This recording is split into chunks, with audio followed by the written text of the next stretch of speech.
Bismillahirrahmanirrahim. Assalamualaikum warahmatullahi wabarakatuh. Perkenalkan, nama saya Sahra dengan NIM A1H1211115 dari kelas A. Nah, di sini saya akan memaparkan materi pengantar pendidikan dari bab 1 sampai bab 9. Langsung saja di bab 1, yaitu adalah sifat hakikat manusia. Wujud sifat hakikat manusia adalah sifat yang membedakan dengan makhluk lainnya, yang berupa kemampuan menyadari diri, kemampuan bereksistensi, pemilikan kata hati, moral, tanggung jawab, rasa kebebasan, kewajiban dan hak, kemampuan menghayati kebahagiaan. Selanjutnya, dimensi hakikat manusia. Ada beberapa dimensi hakikat manusia, antara lain yang pertama, dimensi keindividualan, yang kedua, dimensi kesosialan, yang ketiga, dimensi kesusilaan, dan yang keempat, dimensi keberagaman. Selanjutnya, pengembangan dimensi manusia ada dua, yaitu pengembangan yang utuh dan pengembangan yang tidak utuh. Lanjut bab 2, pengertian dan unsur-unsur pendidikan.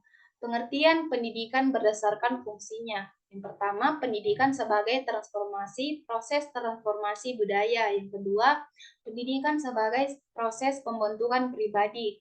Yang ketiga, pendidikan sebagai penyiapan warga negara. Dan yang keempat, pendidikan sebagai penyiapan tenaga kerja. Selanjutnya, tujuan dan proses pendidikan. Tujuan pendidikan. Tujuan pendidikan memuat gambaran tentang nilai-nilai yang baik, luhur, pantas, benar, dan indah untuk kehidupan.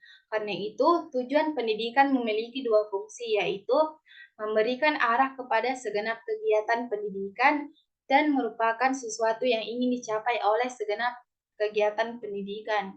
Yang kedua, proses pendidikan. Proses pendidikan merupakan kegiatan memobilisasi segenap komponen pendidikan oleh pendidik.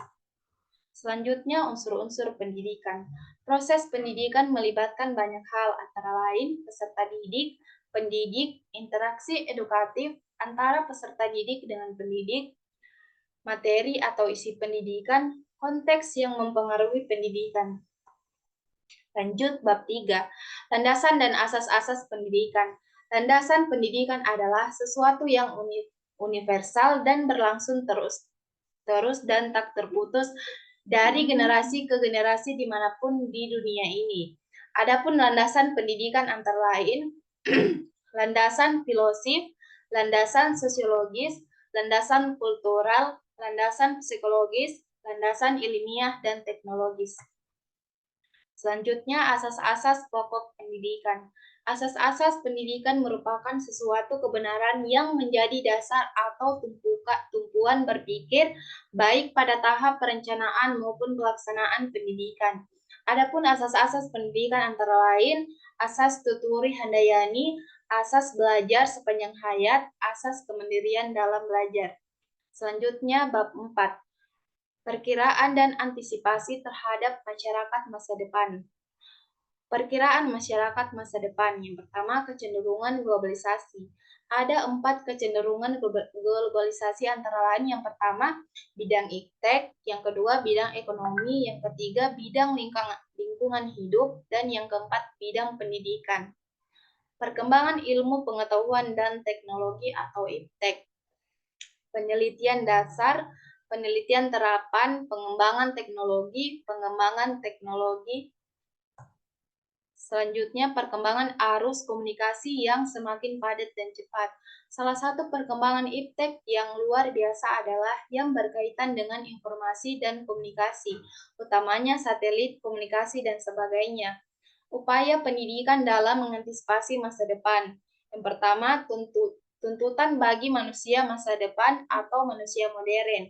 Dalam pembicaraan tentang perkiraan masyarakat masa depan, secara tersesat telah pada dibicarakan tentang tantangan-tantangan yang akan dihadapi manusia masa depan, seperti kemampuan menyesuaikan diri dan memanfaatkan peluang globalisasi dalam berbagai bidang wawasan pengetahuan yang memadai tentang iptek. Upaya mengantisipasi masa depan. Upaya mengantisipasi masa depan yaitu yang pertama, perubahan nilai dan sikap, yang kedua, pengembangan kebudayaan, yang ketiga, pengembangan sarana pendidikan. Lanjut bab 5. Pengertian dan jenis lingkungan pendidikan. Jenis lingkungan pendidikan. Ada 3 jenis lingkungan pendidikan, yaitu lingkungan pendidikan non-formal atau keluarga, lingkungan pendidikan formal atau sekolah, dan lingkungan pendidikan non-formal atau masyarakat. Yang pertama, keluarga. Keluarga merupakan pengelompokan primer yang terdiri dari sejumlah kecil orang karena hubungan semeda dan saudara. Keluarga itu dapat berbentuk keluarga inti, ayah, ibu, dan anak, ataupun keluarga yang perluas, kakek, nenek, adik, atau ipar, pembantu, dan lain-lain. Yang kedua, sekolah. Sekolah merupakan lingkungan pendidikan yang mempunyai ciri-ciri, memiliki landasan hukum atau penyelenggaraannya, dikelola secara resmi dan bersifat sentral, mempunyai pengakuan atas keberhasilan menempuh pendidikan berupa ijazah, sertifikat, atau STTB. Selanjutnya, masyarakat. Kaitan antara masyarakat dan pendidikan dapat ditinjau dari 3 segi, yaitu masyarakat sebagai penyelenggara pendidik baik dilembagakan jalur sekolah dan jalur luar sekolah, maupun yang tidak dilembagakan atau jalur luar sekolah. Selanjutnya, lembaga-lembaga kemasyarakatan atau kelompok sosial di masyarakat baik langsung maupun tak langsung ikut mempunyai peran dan fungsi edukatif. Dalam masyarakat tersedia berbagai sumber belajar, baik dirancang maupun dimanfaatkan. Pengaruh timbal balik antara tripusat pendidikan terhadap perkembangan peserta didik. Setiap pusat pendidikan dapat berpeluang memberi kontribusi yang besar dalam ketiga kegiatan pendidikan, yakni yang pertama, pembimbingan dalam upaya pemanfaatan pribadi yang berbudaya. Yang kedua, pembimbingan dalam upaya penguasaan pengetahuan, pelatihan dalam upaya pemahiran keterampilan. Selanjutnya, bab 6, aliran-aliran pendidikan. Aliran-aliran dalam pendidikan. Yang pertama, aliran empirisme. Aliran ini dipelopori oleh John Locke yang mengembangkan teori tabula rasa, yakni anak lahir di dunia bagaikan kertas putih yang bersih. Pengalaman empirik yang diperoleh dari lingkungan akan berpengaruh besar dalam menentukan perkembangan anak. Yang kedua, aliran nativisme. Aliran ini dipelopori oleh Schopenhauer yang berpendapat bahwa bayi itu lahir dengan pembawaan baik dan pembawaan buruk. Oleh karena itu, hasil akhir pendidikan ditentukan oleh pembawaan yang sudah dibawa sejak lahir. Selanjutnya, aliran naturalisme. Aliran ini dipelopori oleh Rousseau yang berpendapat bahwa semua anak yang baru dilahirkan mempunyai pembawaan buruk. Pembawaan baik anak akan menjadi rusak karena dipengaruhi oleh lingkungannya. Selanjutnya, aliran konvergensi. Aliran ini dipelopori oleh William Stern yang berpendapat bahwa seorang anak dilahirkan di dunia ini sudah disertai pembawaan baik maupun pembawaan buruk. Menganut aliran ini berpendapat bahwa dalam proses perkembangan anak baik faktor pembawaan maupun faktor lingkungan sama-sama mempunyai peranan yang sangat penting. Selanjutnya, bab 7, permasalahan pendidikan. Permasalahan pokok pendidikan. Pada dasarnya ada 2 masalah pokok dihadapi oleh dunia pendidikan di tanah air kita dewasa ini, yaitu bagaimana semua warga negara dapat menikmati kesempatan pendidikan. Selanjutnya, bagaimana pendidik dapat membekali peserta didik dengan keterampilan kerja yang mantap untuk dapat terjun ke dalam kancah kehidupan masyarakat. Selanjutnya, jenis permasalahan pokok pendidikan. Masalah pendidikan antara lain yang pertama, masalah pemerataan pendidikan. Yang kedua, masalah muru pendidikan. Yang ketiga, masalah efisiensi pendidikan. Dan yang keempat, masalah relevansi pendidikan. Selanjutnya, faktor-faktor yang mempengaruhi perkembangannya masalah pendidikan. Adapun faktor-faktor yang mempengaruhi perkembangannya masalah pendidikan yaitu perkembangan iptek dan seni, selanjutnya laju pertumbuhan penduduk, selanjutnya aspirasi masyarakat, dan keterbelakangan dan keterbelakangan budaya dan sarana pendidikan. Selanjutnya bab 8, sistem pendidikan nasional. Pendidikan nasional Indonesia adalah pendidikan yang berakar pada kebudayaan bangsa Indonesia dan berdasar kepada pencapaian tujuan pembangunan nasional Indonesia. Sistem pendidikan nasional atau Sisdiknas merupakan satu keseluruhan yang terpadu dari semua kesatuan dan kegiatan pendidikan yang saling berkaitan untuk mengusahakan tercapainya tujuan pendidikan nasional. Selanjutnya, kelembagaan pendidikan. Jalur pendidikan. Jalur pendidikan sekolah diselenggarakan di sekolah melalui kegiatan belajar secara berjenjang dan berkesinambungan atau pendidikan dasar menengah dan pendidikan tinggi.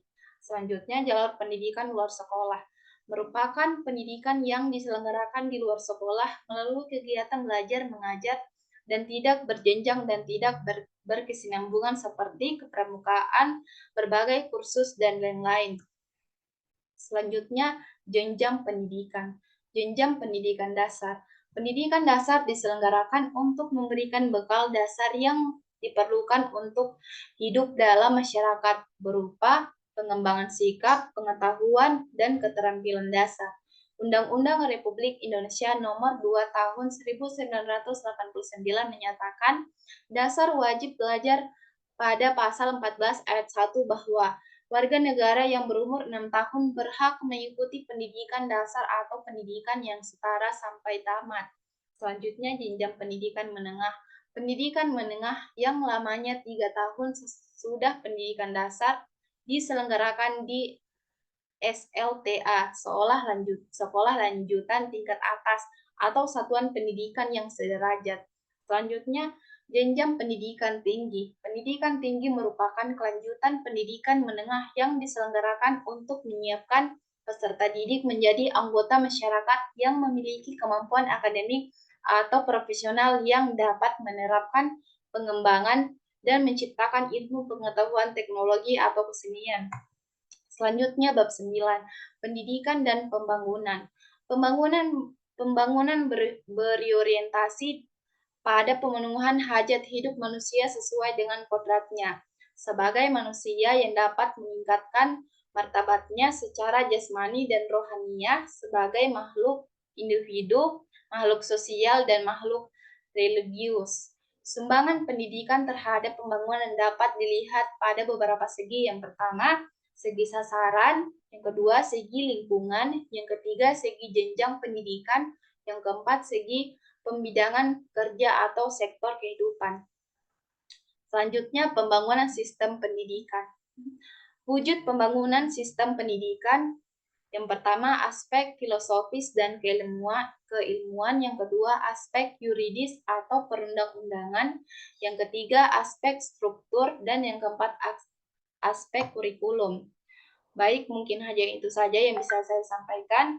Lebih dan kurangnya mohon dimaafkan. Wabillahi taufik wal hidayah. Wassalamualaikum warahmatullahi wabarakatuh.